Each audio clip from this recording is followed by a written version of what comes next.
ini repot. Begitu, repot. Jadi kalaulah anak kita nakal, jangan salahin Allah. Maksud saya begitu. Gitu. Jangan salahin Allah. Gua udah sholat. Bukan urusan sholat lu, pendidikannya lain urusannya. Ini urusannya kamu jalanin amanat enggak begitu. Ya istighfar dah begitu. Caranya begitu, taubat. Berangkat dari nol. Begitu dari nol. Dah minumin air suci. Air bekas wudu tuh obat. Kata Nabi, fadlu ma'il wudu shifaun min kudida. Sisa bekas wudu nih, bekasan wudu tuh obat dari berbagai penyakit kenakalan anak. Begitu. Orang dulu tuh ada kolam di masjid. Suka ngambil kalau Jumat dari kolam ngobat. Itu bekas wudu maksudnya. Begitu. Kalau sekarang suruh nyari kolamnya nggak ada. Adanya empang. Gitu. Nggak ada. Jadi ibu wudu aja dah. Begitu. Wis insyaallah berkah. Dah segini dah. Silakan kalau ada yang ditanya. Wallahu a'lam.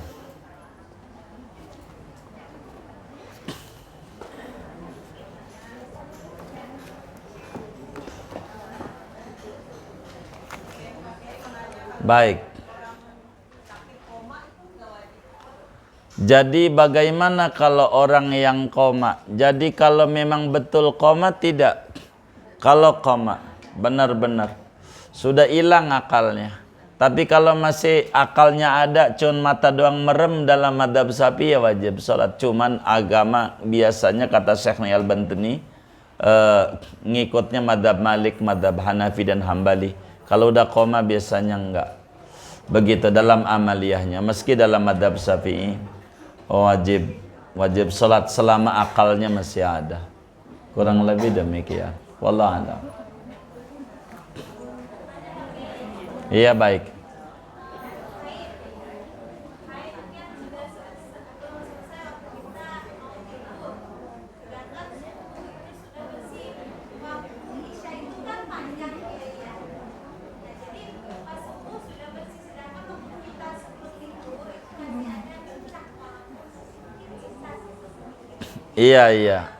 Iya diqadha nih. Diqadha. Karena udah ngalamin bersih gitu ya. Iya. Pokoknya iya kalau kasusnya kayak begitu. Kasusnya. Iya. Kalau ngalamin bersih. Karena kita tidur pas tidur bersih. Tadi sebelum tidur kayaknya masih begitu ya. Iya. Kok bersih? Supaya hati-hati takut bersihnya itu jangan-jangan jam 12 malam kira-kira begitu. Karena kita tidur. Iya. Itu lebih preventif, lebih cakep dan memang itu aturannya dalam agamanya. Wallahu a'lam. Sudah? Baik.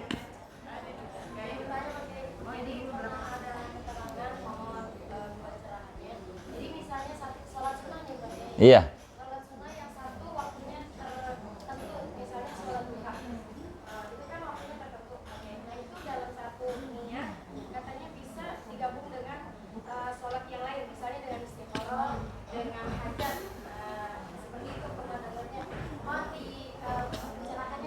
Baik, jadi gini, bila sholat itu adalah sholat sunnah maksudah yang dalilnya tersendiri, maka itu tidak bisa untuk digabung-gabung. Kalau yang sunnah maksudah, begitu, termasuk ketemu dengan fardu, dengan sendirinya maksudah. Jadi qobliyah dhuhur nggak bisa digabung dengan sholat dhuhur karena namanya maksudah, zat sholatnya. Kalaulah sholat itu ghairu maksudah kayak tahiyatul masjid, saya kasih contoh bunyi hadisnya begini. Kata Nabi dalam Sahihul Bukhari, idza dakhala ahadukumul masjid fala yajlis hatta yusalliya rak'atain. Bila Anda masuk ke masjid, maka jangan duduk sebelum sholat 2 rakaat. Sholat apa ini? Nabinya nggak menyebutkan. Jangan duduk sebelum sholat. Sholat apa kek? Tuh, enggak dimaksud sholatnya. Jadi sehingga tahiyatul masjid digabung dengan duha jadi. Karena tahiyatul masjidnya enggak dimaksud. Yang penting masuk masjid, sholat. Biar kata sholat fardu jadi gugur. Begitu dengan sholat fardu. Karena yang penting jangan duduk sebelum sholat. Begitu. Bahasa nabinya begitu. Enggak menyebutkan ini nih sholatnya namanya tahiyatul masjid. Enggak, itu bahasa ulama itu. Bahasa ulama. Begitu. Ini tahiyatul masjid gitu. Gitu. Begitu.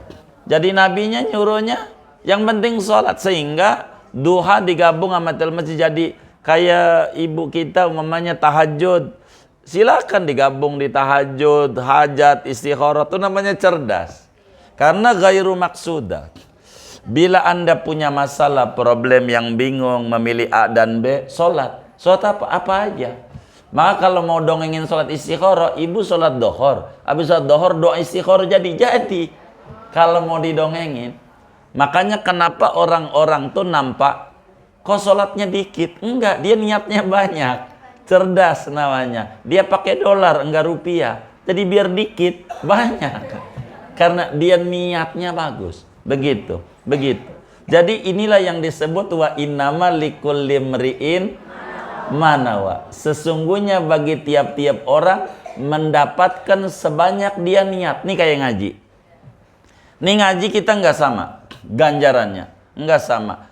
Tergantung niatnya apa. Kalaulah ibu niatnya ngaji, anggap 100 ganjarannya. Ngaji doang, iya 100 doang. Ada yang satunya pengennya ngaji dan pengen silaturahim 200. Karena niatnya begitu. Niatnya. Makin banyak dia niat, makin banyak ganjaran yang didapat. Maka bila sholat sunnah itu ghairu maksudah, maka include pada sholat yang lain dengan satu niat. Tidak mengapa. Kurang lebih begitu. Boleh saja. Jadi enak. Sekali kerja dapat banyak. Nih contoh. Ibu sholat apa isyraq ya kan? Isyraq biar gampang tanggal 7 sampai jam 9. Duha dari tanggal 7 sampai dohor. Sekarang udah jam 9, belum isyraq, belum duha. Begitu, mana masuk masjid umpamanya. Gabung aja. Jadi jangan dibikin susah. Jangan dibikin susah. Bagus kayak sholat sunnah wudhu. Gabung aja. Jadi aku niat sholat sunnah wudhu, sholat tahiyatul masjid, dan sholat qobliyah dohor. 3 in 1. Satu kerjaan, 3 ganjaran. Itu bagus. Tapi kalau ditanya, bolehkah diparsialkan? Ya boleh gitu. Ini ceritanya, bisa nggak diincludekan? Bisa gitu. Kurang lebih begitu. Wallahu a'lam. Baik. Iya. Baik. Oh, yang bagusnya, yang kalau pengen rada banyakan ya bisa. Kalau pengen rada banyakan, karena kan dia takbiratul ihramnya berbeda, dari sisi berbeda. Tapi andai digabung, itu niatnya dapat banyak. Karena sesuai dengan niat. Yang dinilai itu niatnya. Nanti pada prakteknya dilihat saja. Kalau waktunya luas, di masjid, kayak di Arab luas. Jadi jarak antara adzan dan qomat 1/2 jam. Jadi kita tahiyatul masjid, habis tahiyatul masjid, bangun lagi, syukur wudhu, bangun lagi, qobliyah dzohor, 2 rakaat, bangun lagi, qobliyah dzohor lagi. Tuh begitu. Kalau sampai kayak begitu tuh masuk surganya duluan kayaknya. Luar biasa itu. Kalau kayak begitu. Kalau di kita dengan jeda 5 menit kesulitan. Begitu. Untuk satu-satu ini bisa ketinggalan sholat dohornya. Maka gabung. Maka masing-masing orang bakal berbeda-beda. Rahmatan lil alamin. Itulah Islam. Enak begitu. Wallahu a'lam. Baik. Yang apa tuh?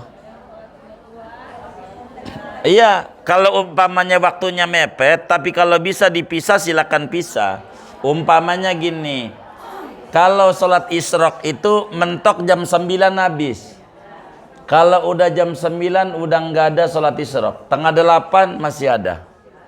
Tengah 8. Isyraq itu biar gampang dari tengah 7 sampai jam 9. Kalau duha dari tengah 7 sampai duhur. Selama belum adzan duhur masih bisa duha, masih bisa. Begitu. Kalau bisa dipisah ibu kita silakan.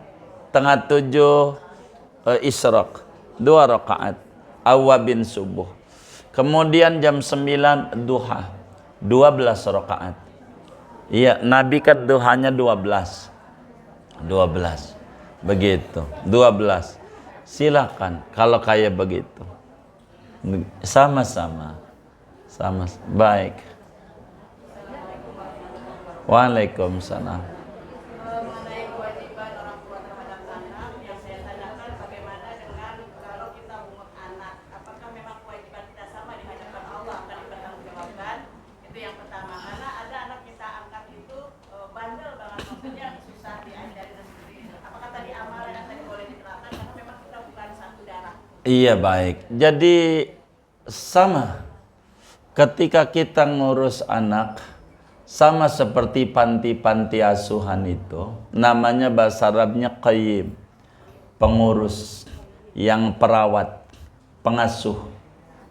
Maka pengasuh ini kewajibannya kayak tadi, ngingetin kalau 10 tahun disentil. Emang itu ajarannya. Disinilah jihad kita. Begitu. Karena dia bukan saudara. Jadi sebetulnya bukan saudaranya yang jadi masalah. Orang yang saudara aja bengalnya luar biasa. Lahir sendiri. Bener nggak? Begitu. Jadi bukan karena saudaranya. Tanggung jawab siapakah ini gitu. Maka bila kemudian ada ayah bundanya, maka tanggung jawab ayah bunda. Kalau ayah bundanya pengen tanggung jawabnya dilimpahkan, itulah diurus sama kayak macam panti sama pondok atau apa. Termasuk kita mengut anak, kita didiklah dia pelan-pelan. Cuman kalau mau ngadopsi, ajarannya begini biar benar. Kalau mau adopsi, tolong anak yang diadopsi itu umurnya di bawah 2 tahun. Jangan di atas 2 tahun. Itu satu. Di bawah 2 tahun. Jadi bisa baru lahir, baru seminggu, sebulan. Kemudian ibu tetein. Itu begitu. Jangan nggak ditetein. Ibu tetein. Bisakah keluar air susunya? Pertanyaannya begitu barangkali. Justru ini memancing merangsang bakal keluar. Nantinya begitu. Ini lazim. Ada juga satu dua yang nggak keluar. Ada. Kami tahu itu kasus-kasus masyarakat. Tapi banyak keluar. Untuk apa ini tujuannya? Begini nih. Untuk menjadi anak susu. Jadi kalau ibu tetein tuh bocah, anggap ibu anaknya mau ngambil nih kelaminnya laki perempuan. Contoh, contoh perempuan, baik. Perempuan yang ibu ambil, baik itu. Maka kalau ibu udah tetein, maka laki ibu namanya bapak susu. Selaman nggak batal. Selaman nggak batal. Kalau udah gede. Tapi kalau ibu kagak tetein, rasa sih nggak ada tuh lakinya ibu. Karena ngurus dari kecil. Tapi kalau mau sholat selama nama dia batal wudunya. Kan ibu jadi susah sendiri. Gara-gara nggak ngaji tuh begitu repotnya. Kan udah dibilangin tadi. Biar ibadahnya kayak malaikat, kalau nggak ada ilmu repot gitu. Begitu. Maka dari kecil, kalau ibu ngambil anak laki, ibu nggak ada rasa sama dia, wong ngurus dari kecil. Begitu. Ibu kagak tetein, nggak ada rasa siapa-siapa, orang serumah, orang ini. Tapi ibu mau sholat selaman dia pulang sekolah, umur 15 tahun, kan orang lain. Batal wudunya. Ibu sholatnya nggak sah, berapa kali begitu. Jadi puyeng sendiri. Segala sesuatu harus ngaji. Harus ngaji. Aturan agama tuh dari kecil. Tetein jangan enggak. Tetein. Begitu. Tetein. Jadi mau ditempelin biasalah. Justru itu merangsang akan menumbuhkan hormon. dan itu jadi subur yang orang sebut mancing anak akhirnya. Itu begitu. Begitu. Itu bagus. Dengan sendirinya ini diatur oleh agama. Jadi agama itu rapi. Cara ngatur itu rapi.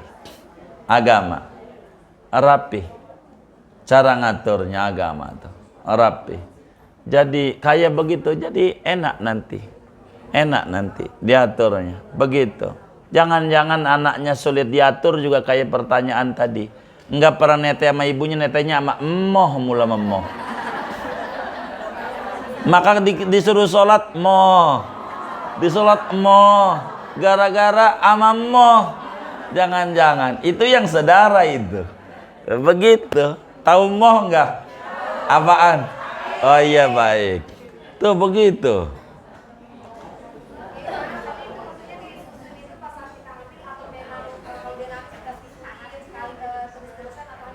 Jadi yang namanya bakal jadi anak kalau dia netek 5 periode. 5 periode namanya. 5 periode tuh bisa aja bahasa kampungnya 5 kenyotan, bisa aja 5 waktu berbeda. Artinya begini, nih nangis, ditetein, diem.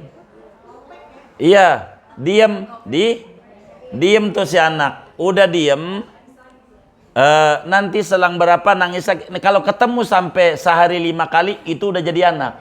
Namanya anak susu. Nggak boleh dikawinin sama anak kita, nggak boleh sama ini. Kalau mau saya ceritain, itu ibu ngasuh anak perempuan kan contohnya tadi.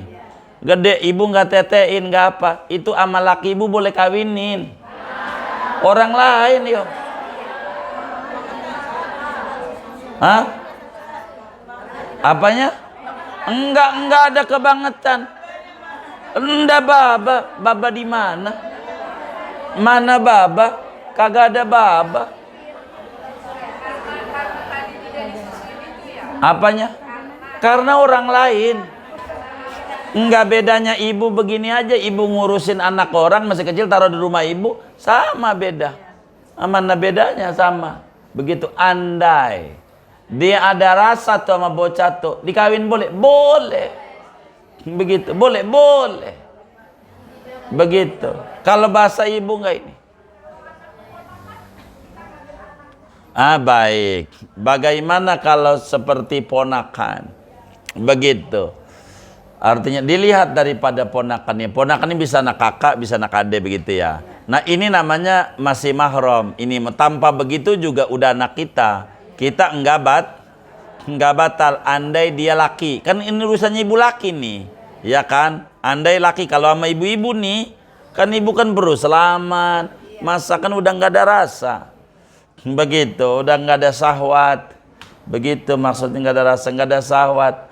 Tapi kan agama tetap orang lain. Di agama. Jadi agama tuh udah mengatur.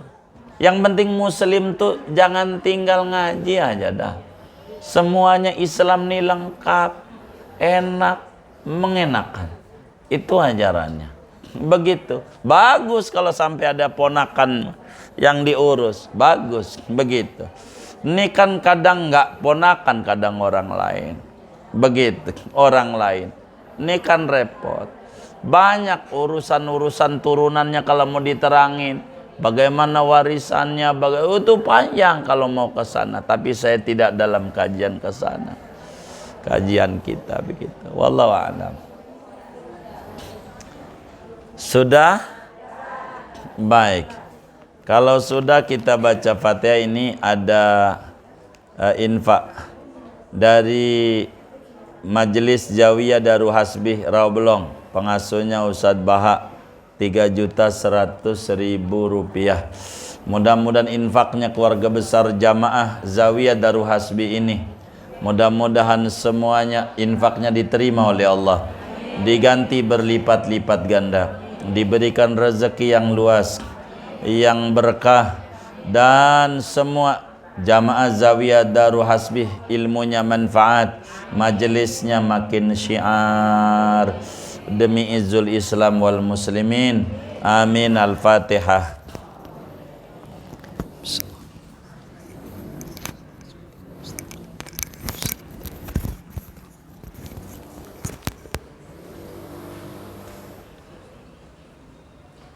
buat kita bersama duduk di majelis ilmu. Allah